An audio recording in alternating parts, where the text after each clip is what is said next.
Olá, meu amigo, minha amiga, muito bom dia, lindo dia para você, é o que eu venho agora desejar e é uma alegria muito grande voltar aqui para mais um torpedo do nosso projeto Torpedo 365. Então, antes de mais nada, antes que você esqueça, quero pedir que você deixe o seu like aí no vídeo, é de graça, você não paga nada. Deixe também o seu comentário assim que acabar o vídeo, me fala, né, o que você achou do vídeo, se serviu para você, enfim. Essas suas ações, elas criam engajamento no nosso canal e ajudam o canal a crescer e faz com que o YouTube entregue esses vídeos a mais pessoas, tá bom? Gratidão profunda por você que já tem feito isso e vamos em frente. Eu vou chamar a nossa vinheta, já já eu volto com o vídeo de hoje, não saia daí.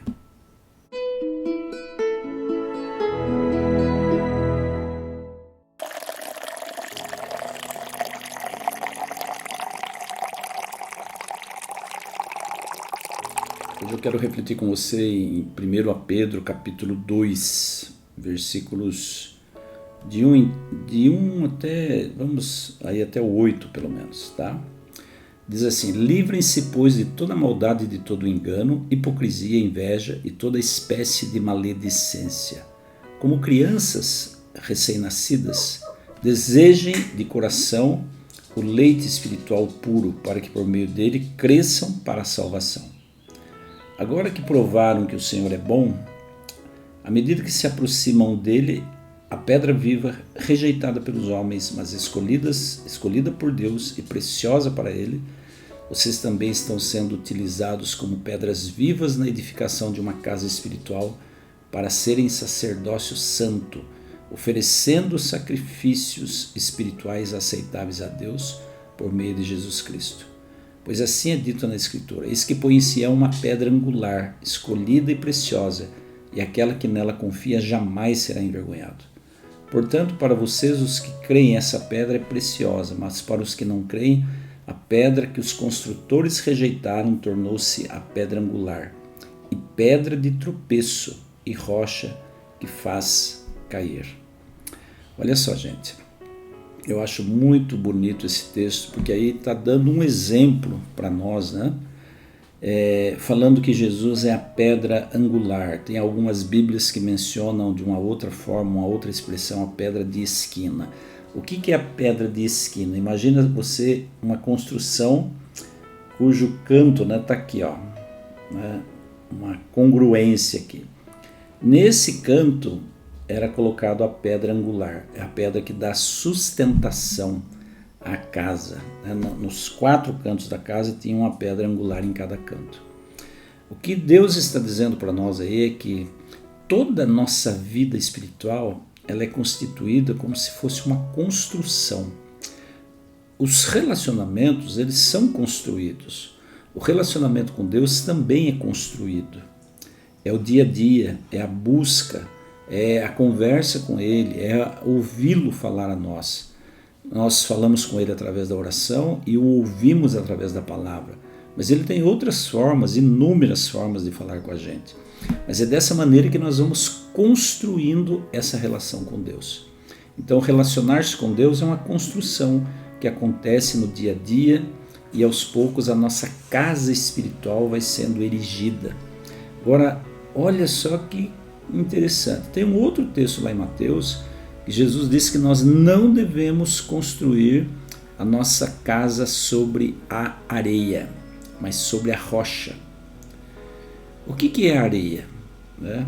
A areia pode ser filosofias enganosas, filosofias errôneas, pode ser pessoas, seres humanos, qualquer coisa que nós tomarmos para ser a base da nossa fé, que não seja o próprio Jesus Cristo, significa que nós estamos construindo a nossa fé, a nossa casa espiritual sobre a areia.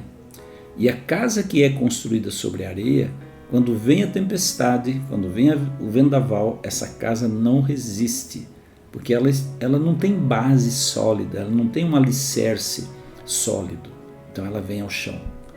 Assim é aquele que constrói a casa sobre a areia.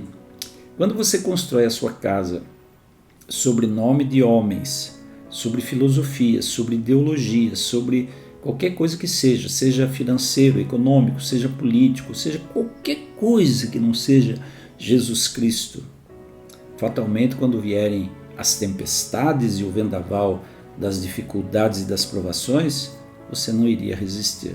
A sua casa espiritual com certeza iria cair.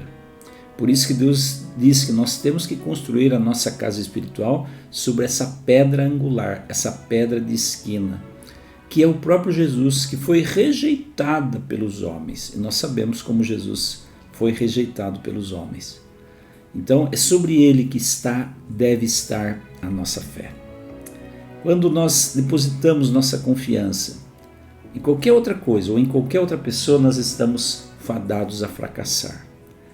E quando nós construímos a nossa casa sobre essa rocha que é Cristo, aí o sucesso da nossa vida espiritual, da nossa construção é certo. É interessante a gente pensar nisso, porque teve uma ocasião que Jesus chamou os discípulos e ele fez uma pergunta aos discípulos e Pedro confessou ali: tu és o Cristo, Filho de Deus vivo. E Jesus disse para Pedro assim: Pedro, você falou bem, mas não foi você que falou, não foi carne e sangue, foi o Espírito de Deus que falou em você. E ele disse assim: tu és Pedro, e sobre essa pedra eu vou construir a minha igreja.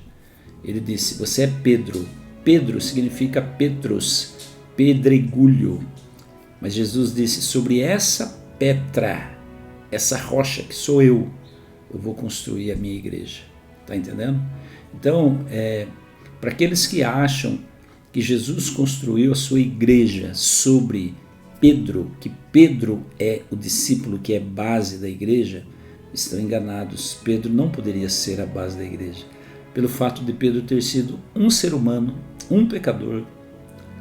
Ele andou com Jesus, ele se converteu, mas ele era um ser humano.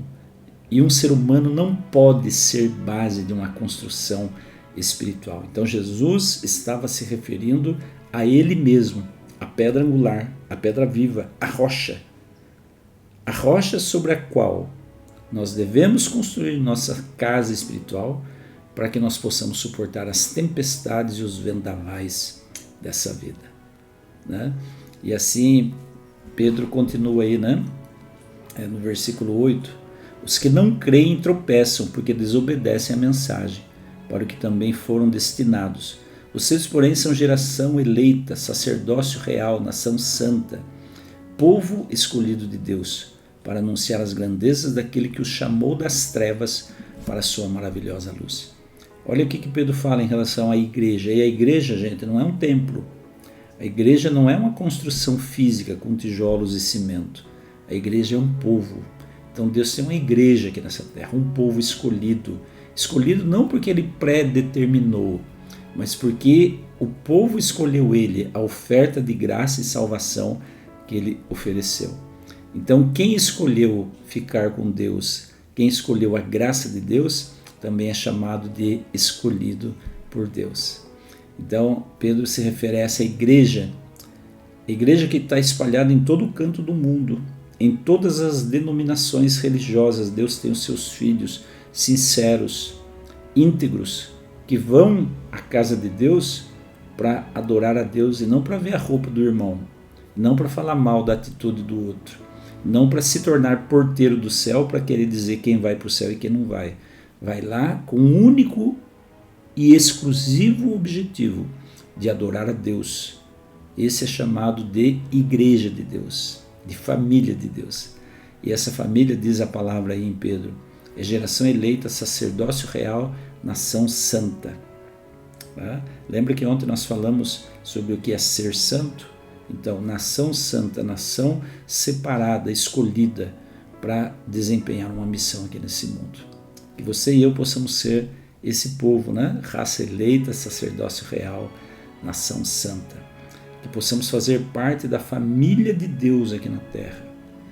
Que nós possamos fazer parte daquele povo que não se envergonha de Deus. Porque assim Deus também não vai se envergonhar de nós. Um forte abraço para você, Deus o abençoe, um lindo dia e amanhã eu volto com mais um torpedo aqui para a sua vida e para o seu coração. Fique com Deus e até lá. Tchau, tchau.